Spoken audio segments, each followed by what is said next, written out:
Hello guys, welcome back to my channel study point. आज हम start करने जा रहे हैं। आज ये लास्ट वीडियो है एलसीएम एंड एचसीएफ के सीरीज़ का।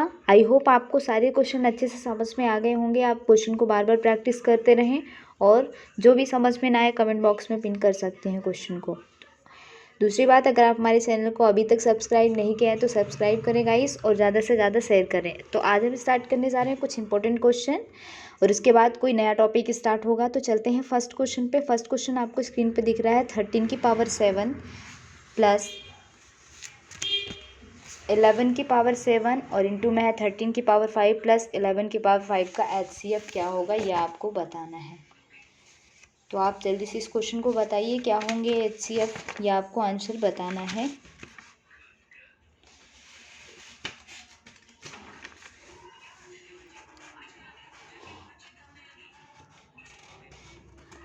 तो सबसे पहले आपको स्क्रीन पर जो क्वेश्चन दिख रहा है, एचसीएफ नॉर्मली तो सबको निकालना आता है, लेकिन ये जो क्वेश्चन है ये डिफरेंट है बाकी क्वेश्चन से।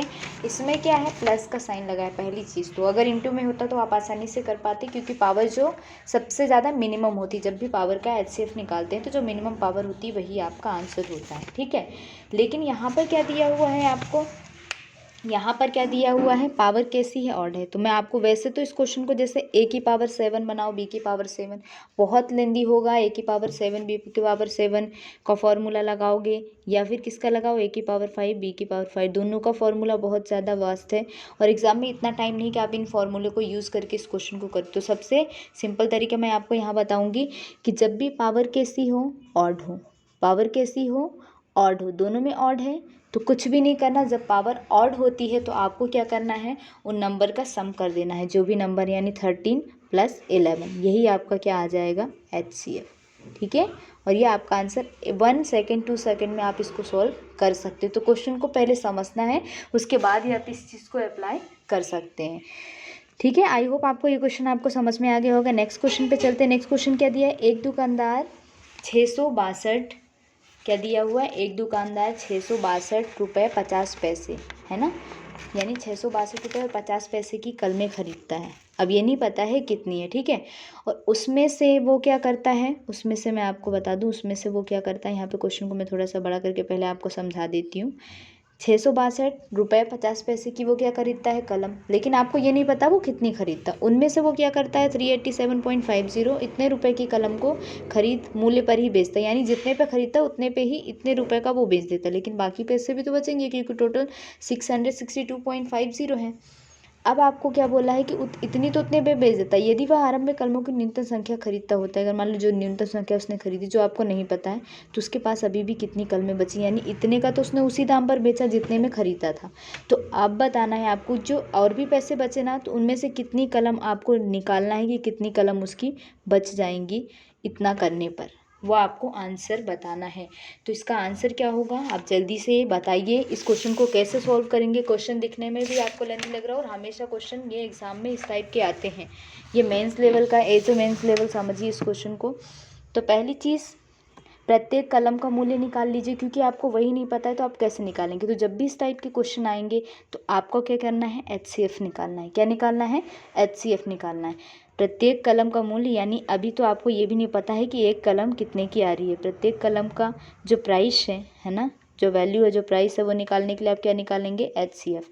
एचसीएफ किसका निकालेंगे, एचसीएफ निकालेंगे 662.50 व 387.50। आप एचसीएफ निकाल लीजिए। एचसीएफ का होता है इन दोनों में कॉमन नंबर जो आएगा।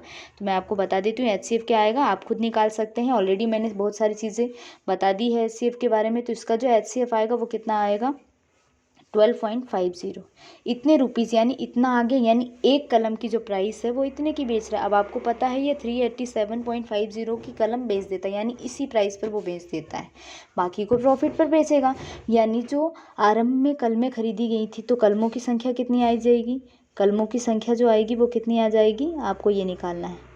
कलमों की संख्या कितनी आ जाएगी, 662.50, ये तो था, लेकिन वो कितने में खरीदा था, आपने एचसीएफ निकालना 12.50, ठीक है। 0 से 0 कैंसिल, 25 से आप इसको कैंसिल कर सकते हैं, 5 से कितना आ जाएगा, 53। ये स्टार्टिंग की बात कर रहे हैं, किसकी बात कर रहे हैं, स्टार्टिंग में उसने कितनी कलम खरीदी थी, ठीक। लेकिन अब उसके पास जो बेची गई कलम है वो भी तो निकालोगे, तभी तो आपका आंसर आएगा। उसने बेची कितनी, बेची गई कलमों की संख्या, जो बेची है उसके नंबर्स, किसके, जो पेन उसने खरीदे हैं, जो कलम उसने खरीदे, तो बेचे कितना उसने 387.50 में। वो भी किस रेट पे बेचे, जिस पे उसने खरीदा था। क्वेश्चन में ऑलरेडी बोला हुआ है, क्वेश्चन को ध्यान से पढ़िए कि उसने क्या किया, यदि वो आरंभ में क्या करता है, वो खरीद की मूल्य पर ही बेच देता है। ये देखिए इस लाइन में लिखा हुआ है, खरीद के मूल्य पर ही बेच देता है, तो आपको उसी के रेशो में निकालना है। तो ये कितना आ जाएगा, 0 से 0 कैंसिल, 25 5 से डिवाइड करोगे तो आ जाएगा 31। यानी अब देखिए मैं आपको अच्छे से समझा देती हूँ। आपने सबसे पहले HCF निकाला, यानी आपको उस पेंसिल का प्राइस पता चल गया, कितना है, 12.5 रुपये। ठीक है, 12.5 रुपये में अब आपको ये पता चल जाएगा कि 662 रुपये और 50 पैसे में उसने टोटल पेंसिल खरीदी थी। टोटल पेंसिल कितनी खरीदी आपने, डिवाइड करके निकाला 53। टोटल जो पेंसिल की संख्या थी वो कितनी थी, या पेन की संख्या जो भी आपको बोलना हो, वो कितनी है, 53 है। उसके बाद उसने क्या किया, 387.50 में कलम को बेचा, जिस रेट पर उसने खरीदा था। यानी उसने कितनी कलम को बेच दिया, अगर इस रेट पर बेचेगा इतने रुपए में, 31। यानी इतनी उसके पास टोटल थी, 53 31 बेच दिया। तो रिमेनिंग कलम निकालने के लिए आप क्या करेंगे, रिमेनिंग के लिए जो रिमेनिंग कलम है उसकी जो बची हुई है उसके लिए आप क्या करेंगे, 53 से किसको माइनस करेंगे, 31 को। तो आपका आंसर क्या आ जाएगा, 22। आई होप आपको क्वेश्चन अच्छे से समझ में आ गया होगा। क्वेश्चन समझ आए तो वीडियो को लाइक करते रहें, और चैनल को जिसने सब्सक्राइब नहीं किया, यानी जो हमारे चैनल पर अभी न्यू है, तो चैनल को सब्सक्राइब करें पहले, और बेल आइकन को भी प्रेस करें, ताकि आपको हमारी वीडियो की नोटिफिकेशन टाइम टू टाइम मिले। थर्ड क्वेश्चन है, ये भी इम्पोर्टेंट है। मैंने आज टफ वाले क्वेश्चन ही लिए हैं जो हमेशा एग्जाम में परेशान करते हैं। तो फर्स्ट यहाँ पर जो सेकंड क्वेश्चन है, थर्ड वाला सॉरी, दो दांतेदार पहिया, यानी जो पहिया है दो दांतेदार, आप जो बोलो दो पहिया ऐसे नॉर्मली बोल लो, एक दूसरे से सटकर चलते हैं, यानी एक दूसरे के पास चलते हैं। एक पहिया क्या है 25 तथा दूसरे पहिए में 30 है। दांतों की संख्या बता दी कितने हैं, एक में 25 एक में 30। यदि बड़ा पहिया का प्रति मिनट कितने चक्कर लगा रहा है, 1 मिनट के अंदर 75 चक्कर लगा रहा है, तो छोटा पहिया 12 मिनट में कितने चक्कर लगाएगा। ठीक है, 1 मिनट के अंदर 75 चक्कर लगा रहा है, यानी आपको ये पता करना होगा कि एक चक्कर कितने मिनट में लगाएगा, तभी तो आप 12 मिनट का निकाल पाओगे, है ना। तो चलो निकालते हैं। अब इस क्वेश्चन को कैसे सॉल्व करेंगे गाइस, ध्यान से देखिए। इस क्वेश्चन को सॉल्व करने के लिए आपको क्या करना है, कौन सी मेथड अप्लाई करनी है। 25 तथा 30 का पहले तो आप क्या लेंगे, एलसीएम। ठीक है, क्योंकि यहाँ पे क्या बोला है, यदि बड़ा पहिया 75 मिनट तो छोटा पहिया 12 मिनट में कितने चक्कर लगाएगा। अब यहाँ पे क्या लेंगे, एलसीएम किसका लेंगे, 25 व 30 का।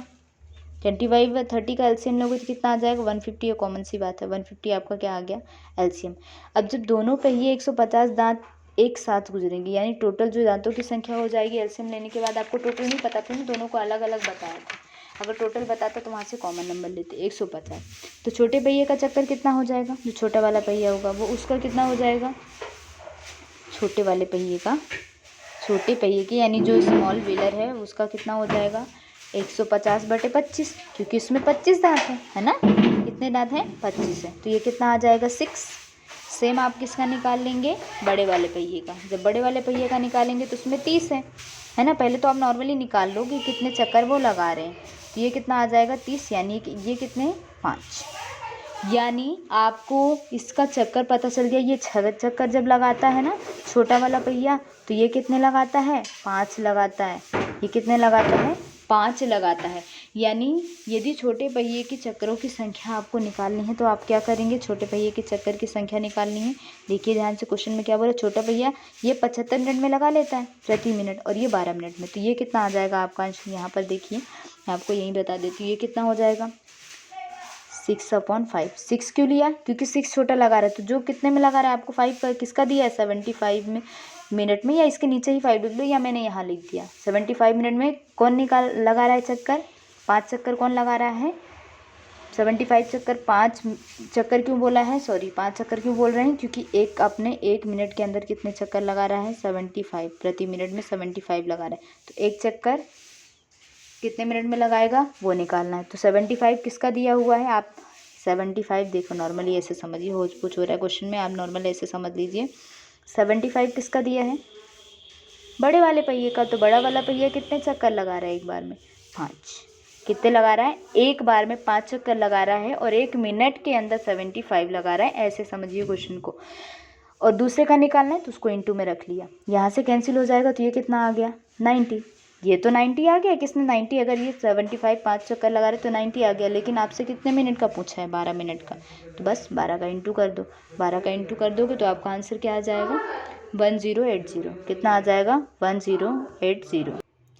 तो आपकी संख्या जो टोटल आ जाएगी छोटे पहिए द्वारा 180, मतलब 1080, यानी कि वो 12 मिनट का पूछा है, जबकि ये 1 मिनट में 75 लगा रही थी, इसका 12 मिनट में तो बहुत ज़्यादा होगा, इसका कम होगा, क्योंकि ये सिर्फ जब ये 6 चक्कर लगाता है तब ये 5 चक्कर लगा रहा है। क्यों, क्योंकि इसके जो पहिए में दांत लगे हुए हैं वो 25 हैं, इसके 30 है, तो उसके अकॉर्डिंग आपने निकाली, इसका 6 5, और ये 5 किसका दिया हो, 75 का, तो इसको ये 15 आ जाएगा, 15 का 6 में किया तो 90, और 90 का ये एक बार का आ गया, इसका 1 मिनट का, लेकिन आपसे पूछा है 12 मिनट का, तो 12 का मल्टीप्लाई, अगर सिर्फ ये पूछते 1 मिनट का तो आपका आंसर यहीं पर ख़त्म हो जाता 90 पर।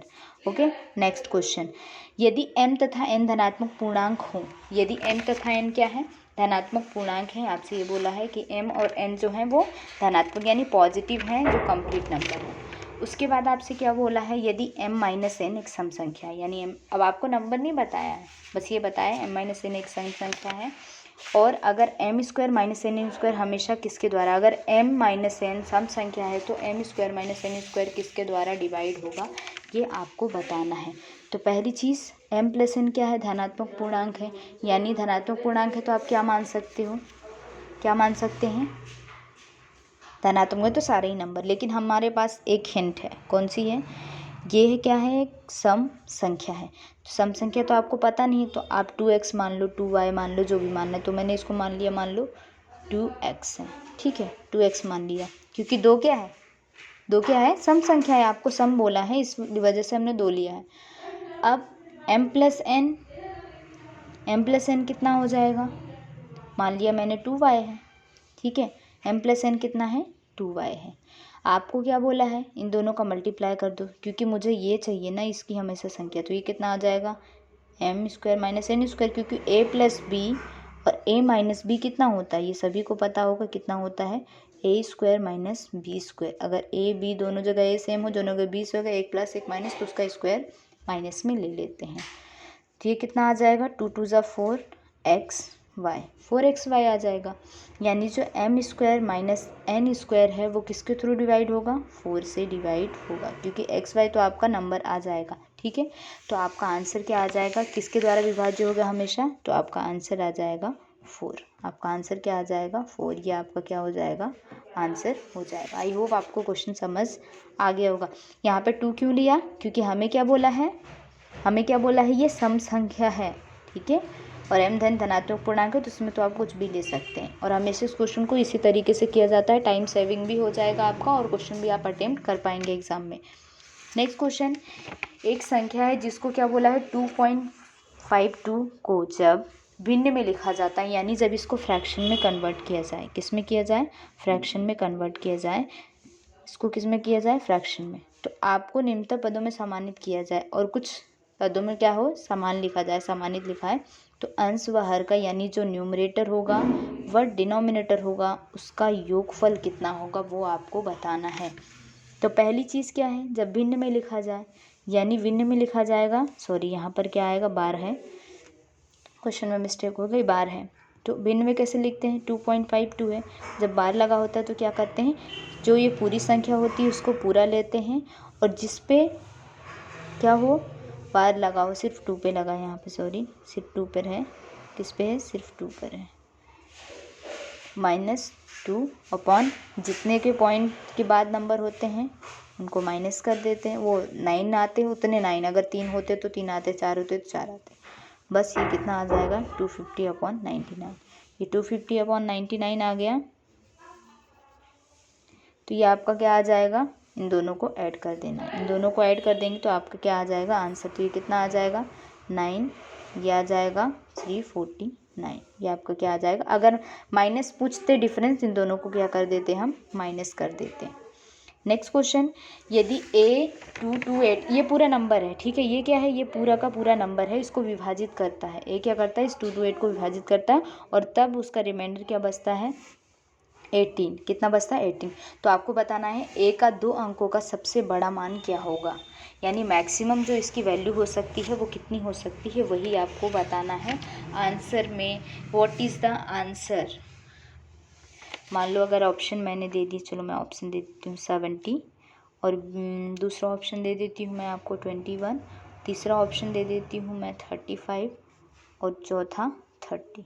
तो इनमें से कौन सा आंसर होगा वही आपको बताना है कि क्या आंसर हो सकता है, इनमें से कौन सा आंसर हो सकता है। तो देखो ए 2 को विभाजित करता है, मैं मान लेती हूँ क्या है a इंटू एक्स, है ना, कुछ भी नहीं पता, a इंटू एक्स क्या हो गया 228, और कितना रिमाइंडर आता है 18, तो उसको हमने माइनस कर दिया। रिमाइंडर माइनस करूँगी तो ये 210 आ जाएगा, और 210 किस फैक्टर बनाऊँगी तो मेरा फैक्टर क्या बनेगा, अच्छा बताओ इसका फैक्टर क्या बनेगा 70 इंटू 3, यही तो फैक्टर बनेगा। तो यानी मेरा जो ए हो जाएगा वो कितना हो जाएगा, 2 अंकों की संख्या पूछी, 2 में कन्वर्ट कर लिया, यहाँ पे एक्स मान लिया क्योंकि 2 अंक, ये एक्स क्यों माना, 2 अंकों का बोला है ना, 3 अंकों का बोला, वाई भी मान लेते आप इंटू में, और फिर 3 फैक्टर इसको कन्वर्ट करते, ठीक है। तो ये कितना आ जाएगा 70, फिर 3 फैक्टर आप बोलेंगे इसमें तो शायद नहीं हो पाए, तो फिर वो आपको उस अकॉर्डिंग में नंबर दिए जाएंगे क्वेश्चन में, है ना। तो आपका आंसर क्या आ जाएगा 70, क्योंकि आपको बताना है सबसे बड़ा मान, तो 3 तो छोटा है, बड़ा मान कौन सा है 70 है, 2 में यही तो कन्वर्ट होगा। तो आप बोलेंगे 35 इंटू 2 भी तो हो सकता है ना, 35 इंटू 2 भी हो सकता है, सॉरी 35 2 ही तो 70 होगा, वो 3 फैक्टर में फिर आ जाता, 2 इंटू 3 इंटू 35,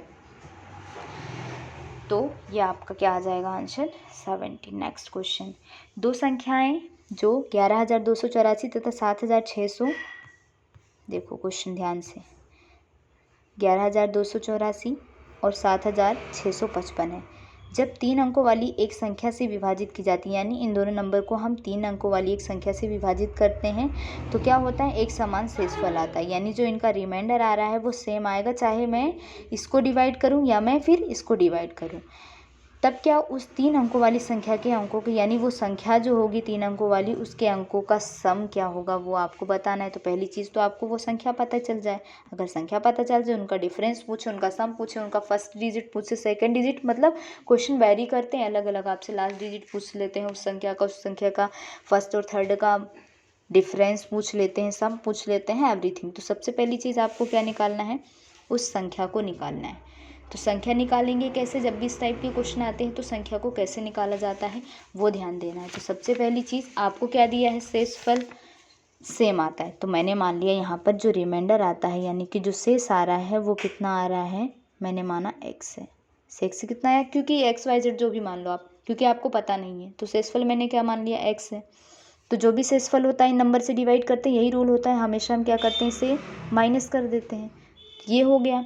और दूसरी संख्या क्या हो जाएगी हमारी, एवं तथा कौन सी 7 6 5 5 माइनस एक्स, क्योंकि रिमाइंडर से ही तो हम माइनस करते हैं, बहुत सारे क्वेश्चन आपको बता चुकी हूँ मैं। उस संख्या से विभाज्य है, मान लिया ये इससे डिवाइडेड है, अब क्या करना है, यानी जो ये नंबर है और ये नंबर है वो उस संख्या से विभाज्य है, ये ऑप्शन के अकॉर्डिंग आपको चेक करना पड़ेगा, या तो ऑप्शन के अकॉर्डिंग, और नहीं तो आप क्या कर सकते हैं, इन संख्या को कैसे चेक करेंगे, इन संख्या को चेक करने के लिए आपको 3 अंकों वाली 3 अंकों वाली संख्या से क्या हो जाता है, विभाजित किया जाता है। तो आपको बताना है एक समान, तो इसका डिफरेंस ले लेंगे तो कितना आएगा, सबसे पहली चीज़ जब भी इससे क्वेश्चन आते हैं तो इन दोनों का डिफरेंस लेना है, इन दोनों का डिफरेंस लेंगे तो ये 9, ये आ जाएगा 2, और ये कितना आ जाएगा 5, और ये आ जाएगा 3, यानी आपका आंसर क्या आ रहा है, सॉरी ये 6 आएगा, ठीक है, ये तो इधर हो जाए, तो आपका क्या आ रहा है 3629, है ना। यहाँ पे मैं क्लियरली, जब भी इस टाइप का क्वेश्चन आएगा तो आपके पास क्योंकि कुछ और दिया ही नहीं है ना, इन दोनों का डायरेक्ट डिफरेंस निकालना है, यानी 3629, तो मैंने माना कि ये 3629 ही नंबर है जिससे ये क्या हो रही हैं, विभाज्य हैं, ठीक है, ये क्या है, विभाज्य है। तो फिर इसके क्या तोड़ना है, फैक्टर, इसके फैक्टर अगर 19 से मैं डिवाइड करूँ तो मेरा क्या फैक्टर आ जाएगा 191, तो 3 अंकों वाली संख्या कौन सी आ रही है, 191 आ रही है। लेकिन मुझे संख्या अगर पूछी होती कि उनमें से 2 अंकों वाली या 3 अंकों वाली संख्या, तो मेरा आंसर यहीं से निकल जाता, लेकिन आपसे क्या पूछा है, योगफल, तो योगफल पूछा है, तो 1 + 9 + 1, आप इसको ऐड कर दीजिए तो आपका आंसर क्या आ जाएगा 11। तो this is the right answer of this question. और इस टाइप के क्वेश्चन हमेशा एग्जाम में आते हैं जो बहुत कंफ्यूज करते हैं, आई होप आप इस क्वेश्चन से एग्जाम में बेनिफिट ले पाएँ। नेक्स्ट, 1 सेंटीमीटर कम के मीटर की स्टिक्स है, यानी 1 सेंटीमीटर से भी कम की स्टिक है जो, उससे एक कपड़े की लेंथ को मेजर किया जाता है, ठीक है। और कितनी 100 मीटर है ना। जो कपड़े की लंबाई वो 100 मीटर, लेकिन वो स्टिक 1 सेंटीमीटर से भी कम की है। यदि मीटर की स्टिक की माप सही है, मान लिया कि मैंने वो सही है, तो कपड़े की वास्तविक लंबाई सेंटीमीटर में बताना है। क्वेश्चन में मेंशन है सेंटीमीटर में ही बताना है। क्या होगी आपको आंसर बताना है। What is the answer of this question. और इस टाइप के क्वेश्चन हमेशा एग्जाम में देखने को मिलते हैं। तो इस क्वेश्चन को कैसे सॉल्व किया जाए यह आपको बताना है। आई होप आपको सारे क्वेश्चन अच्छे से समझ में आ रहे होंगे। और क्वेश्चन समझ में आए तो वीडियो को लाइक करना बिल्कुल भी ना भूलें। और सब्सक्राइब नहीं किया है तो सब्सक्राइब करें। सबसे पहली चीज़ 1 मीटर से 1 सेंटीमीटर कम के मीटर, यानी मैं मान लेती हूँ कि 1 मीटर के अंदर 99 सेंटीमीटर है। ठीक है, ठीक। और दूसरी चीज़ 100 मीटर के अंदर कितने हो जाएंगे, 1 मीटर से है ना, 1 मीटर कम की है तो 99 100 है ना। ये क्या हुआ सेंटीमीटर। बस आपसे क्या पूछा है, अगर वो स्टिक सही है तो उसकी वास्तविक लंबाई जो होगी वो कितनी होगी, यही तो होगी। ये आपका क्या हो जाएगा आंसर, क्योंकि 1 सेंटीमीटर कम के मीटर बोला, 1 सेंटीमीटर कम के मीटर यानी एक ही। बहुत कॉमन सा क्वेश्चन है। हम लोग सोचेंगे इस क्वेश्चन को कैसे सॉल्व करें, तो ये आंसर आ जाएगा आपका यहीं पर ख़त्म। यदि दो पूर्णांकों का HCF और LCM, क्या बोला है, दो पूर्णांक नंबर हैं, यानी कि वो कंप्लीट नंबर जो होल नंबर होते हैं। होल नंबर क्या होते हैं, जो 0 से स्टार्ट होते हैं एंड तक जाते हैं, वो क्या होते हैं आपके होल नंबर। सॉरी, वो होल नंबर होते हैं पूर्ण संख्या। यहाँ पे पूर्णांक बोलता है। पूर्णांक संख्या क्या होगी, जो 1 से स्टार्ट होती है एंड तक जाती है। और जो प्लस माइनस और जीरो सारी चीज़ें इंक्लूड होती है वो आपका इंटीजर नंबर होता है।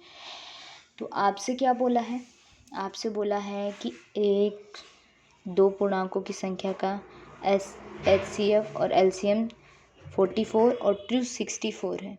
ठीक है, अब आपको बताना है कि अगर पहली संख्या को 2 से भाग दिया जाता है, ठीक है, क्या किया जाता है, पहली संख्या को हम 2 से डिवाइड कर दें। और जब पहली संख्या को 2 से डिवाइड करते हैं तो यहाँ पर आपको क्या देखने को मिल रहा है कि जो भागफल है ना वो 44 हो जाता है, अगर 2 से डिवाइड कर देते हैं पहली संख्या को। तो आपको बताना है दूसरी संख्या क्या होगी। क्या बताना है कि दूसरी संख्या क्या होगी, वही आपको आंसर बताना है। दूसरी संख्या क्या होगी आपको आंसर बताना है। आप जल्दी से इस क्वेश्चन को सॉल्व कीजिए। दूसरी संख्या क्या होने वाली है आपको वही आंसर बताना है। तो इस क्वेश्चन को जब भी इस टाइप के क्वेश्चन आए आपको कैसे सॉल्व करना है, तो पहली चीज़ तो आपको क्वेश्चन को अच्छे से समझना है। यहाँ पर आपको क्या क्या दिया हुआ है, एक तो HCF दिया हुआ है, दूसरी चीज़ क्या दिया हुआ है आपको LCM भी दिया हुआ है। ठीक है, HCF के साथ साथ क्या दिया हुआ है LCM। और उसके बाद आपसे बोला है कि एक संख्या को 2 से डिवाइड किया जाता है, और 2 से डिवाइड किया जाता है तो भागफल 44 आता है। फिर आपको बताना है कि सेकंड वाली संख्या क्या होगी। तो पहली चीज़ 2 से डिवाइड किया जाता है, यानी मैं इसका मल्टीप्लाई कर लूँ उस संख्या में। तो पहली चीज़ ये कर लो, मल्टीप्लाई करोगे यानी ये 88 हो जाएगी वो संख्या। अगर 44 आता है भागफल, तो भागफल अगर मैं बोलूँ 6 को 2 से डिवाइड करते हैं तो 3 आता है, यानी 6 मुझे कब मिलेगा, जब इसका आपस में मल्टीप्लाई करूँगी। कॉमन सी बात है, इसलिए हमने क्या कर लिया, इसको मल्टीप्लाई कर लिया। पहली संख्या आपको पता है, जो फर्स्ट नंबर, ऑलरेडी ये चीज़ सबको पता, first number into second number का जो मल्टीप्लिकेशन होता है LCM इंटू HCF के बराबर होता है। ये तो फर्स्ट वीडियो में, आई थिंक फर्स्ट या सेकेंड वीडियो में ये चीज़ आपको पता चली है। पहला नंबर 88 आ गया, सेकेंड नंबर आपको नहीं पता, वही तो फाइंड करना है। LCM कितना दिया हुआ है 44 इंटू HCF और LCM मैंने लिख दिया, ये HCF है और ये LCM है। ठीक, बस आप इसको सॉल्व कर लीजिए। सॉल्व करेंगे 88 कहाँ चला जाएगा नीचे, तो ये कितना आ जाएगा 88, यानी 2 से डिवाइड हो जाएगा 2 टाइम, तो ये कितना आ जाएगा 132, यानी आपकी जो सेकंड वाली नंबर आ जाएगी वो कितना आ जाएगी 132, और यही आपका आंसर आ जाएगा। आई होप आपको सारे क्वेश्चन अच्छे से समझ में आए होंगे। अगर क्वेश्चन समझ में आ गए हों तो वीडियो को लाइक करें। अगर आपने अभी तक हमारी प्रीवियस वीडियो को वॉच नहीं किया तो प्लीज़ उससे watching the all previous session, आपको तभी सारे पॉइंट अच्छे से क्लियर होंगे। और हमारे चैनल को अगर अभी तक सब्सक्राइब नहीं है, अगेन अगर सब्सक्राइब नहीं किया है तो सब्सक्राइब करें, वीडियो को लाइक करें और ज़्यादा से ज़्यादा शेयर करें।